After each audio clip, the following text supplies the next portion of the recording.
మేము చేయబోతున్నామని మీరు చెప్తున్నారా? Stake holder committee, stake holders ని పిలిచి మీరు మాట్లాడుతున్నారా? సివిల్ సొసైటీ మెంబర్స్ ని పిలిచి మీరు మాట్లాడుతున్నారా? లేదు.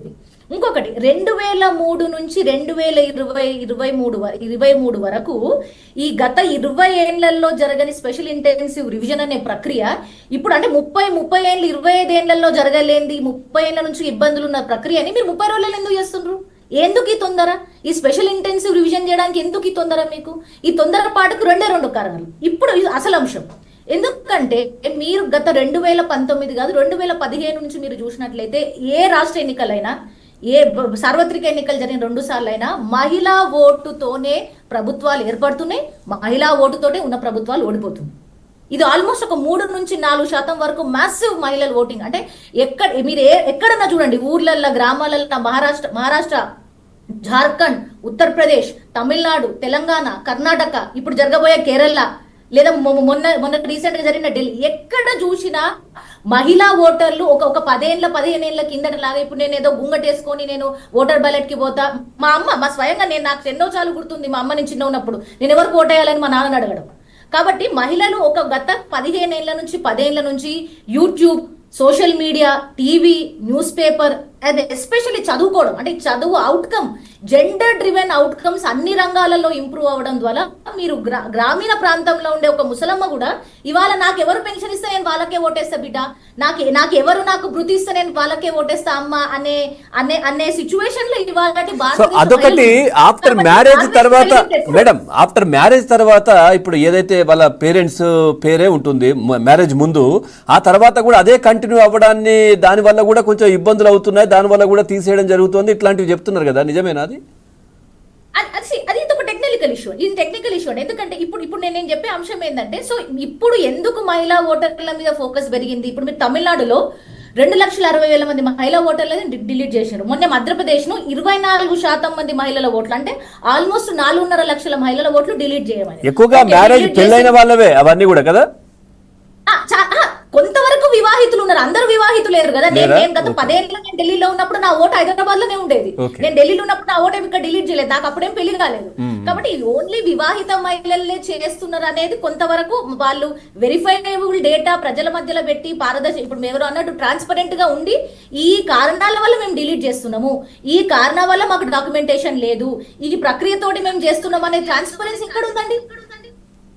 ట్రాన్స్పరెన్సీ ఎందుకు ట్రాన్స్పరెన్సీ లేదంటే పొలిటికల్ పార్టీ మ్యాండేట్స్. ఇప్పుడు మీరు స్కీములు చూడండి, నేను చెప్పిన 10 రాష్ట్రాలలో కేంద్రపాలిత ప్రాంతాలలో ఎక్కడ చూడండి మీరు, ఏ పొలిటికల్ పార్టీ అయినా, ప్రధాన పొలిటికల్ పార్టీలైనా, ప్రాంతీయ పొలిటికల్ పార్టీలైనా, వాళ్ళ ప్రధాన ఓటర్ టార్గెట్ ఈస్ ఉమెన్.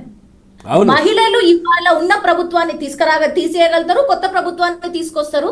ఈ మహిళలకు ఆ శక్తి ఉంది, వీళ్ళు ఆలోచిస్తుండ్రు, వీళ్ళకుండే ఈ బ్యాలెట్ పవర్ అనేది ఇప్పుడు వాళ్ళ అన్ననో తమ్ముడో అక్కనో చెల్లె చెప్తే వినరు, వీళ్ళు స్వంతంగా ఆలోచిస్తుండ్రు. ఆ ఆలోచన శక్తిని మనం ఎట్లయినా టార్గెట్ చేయాలి, ఎట్లయినా ఇది చేయాలనేది ఇది ఒక అండర్లైన్ సమాజంలో వీళ్ళకు ఆలోచన ఉండదు. మేము చెప్తాము, మా మాట వినకుండా మేము డిలీట్ చేస్తాం. స్కీములు కావచ్చు రైతులకు మహిళలకే కదా ఎక్కువ ఉంటాయి. ఎందుకుంటున్నాయండి? ఇప్పుడు మీరు 75 ఏళ్ల భారతదేశంలో మీరు ప్రపంచ వ్యాప్తంగా ఎక్కడ చూసినా ఇవాళటి మహిళలు అంటే వెనకకు పడేసి తొక్కేయబడి పురుషాధిక్య సమాజంలో మీకు ఎలాంటి వాక్కు లేదు, ఓటు లేదు, హక్కు లేదు అనే ఒక సమాజం, ఇప్పుడు సమాజం అంతా బాగా ప్రోగ్రెసివ్ గా మారుతుంది. అంటే మీరు చూసినట్లయితే ఇప్పుడు నేను ఎవరు కూడా ఇప్పుడు మీరు క్యాష్ ప్రైజెస్ ఎవరైనా మీరు చూడండి, ఎలాంటి direct benefit transfer schemes almost ఒక 80% కేంద్ర ప్రభుత్వ స్కీమ్స్, రాష్ట్ర ప్రభుత్వ స్కీమ్స్ ఏవి కూడా మహిళల పేరు మీద ఉంటున్నాయి. మీకు సిలిండర్ కావాలన్నా మహిళల పేరు కావాలి, మీకు ఇంట్లో కనెక్షన్ కావాలన్నా మహిళల పేరు కావాలి, మీకు ఇందిరమ్మ ఇల్లు కావాలన్నా మహిళల పేరు మీద ఉండాలి, మీకు పింఛన్ రావాలన్నా మహిళల పేరు మీద ఉండాలి. అంటే ఏంది?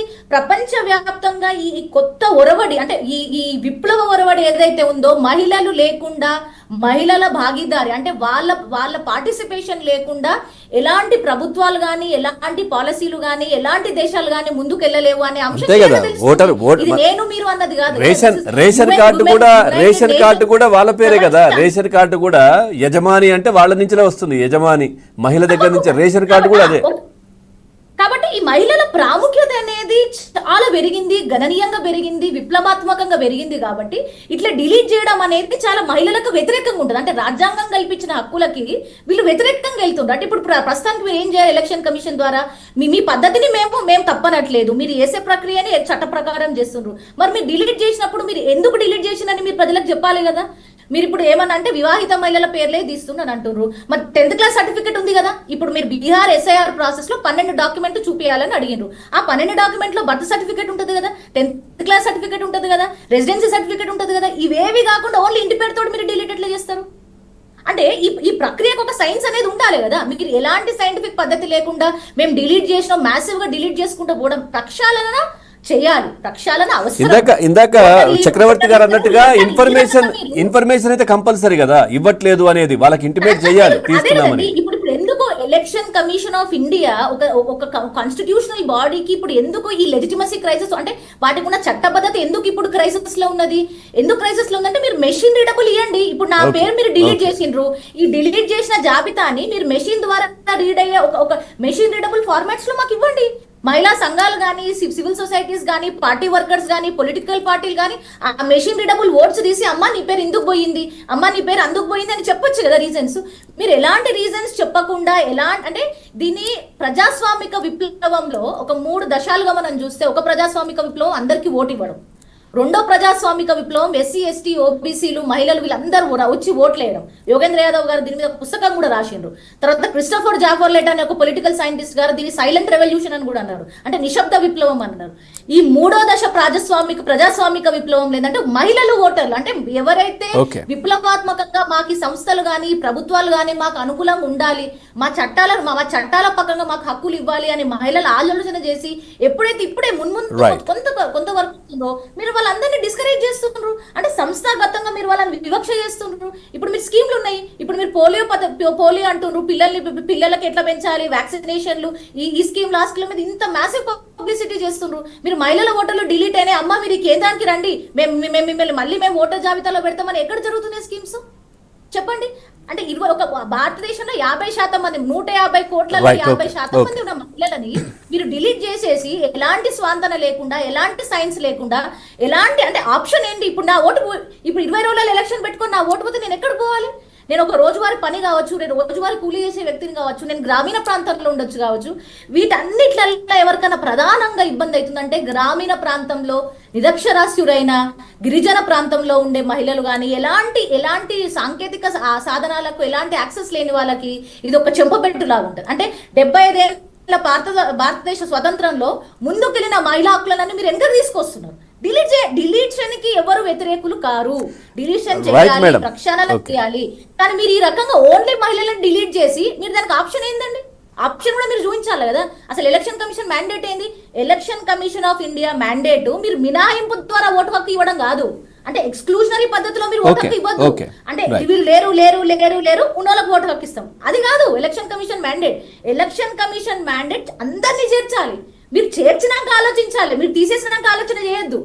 అంటే మీరు మహిళలకి అంటే ఇది ఈ అంటే 21st సెంచరీలో మహిళలను మీరు వెనుకకేమైనా నెట్టడానికి, ఇప్పుడు ఎలక్షన్ హక్కు లేదు అంటే నేను పౌరురాల్ని గాను, అంటే నాకు స్కీములు రావు, నేను దేనికి అప్లై చేయలేను, అంటే నాకు అన్ని రకాల బెనిఫిట్స్ మూలమే నా పౌరసత్వం కదా. నా పౌరసత్వ హక్కుకి రిలేటెడ్ అయిన నా ఓటు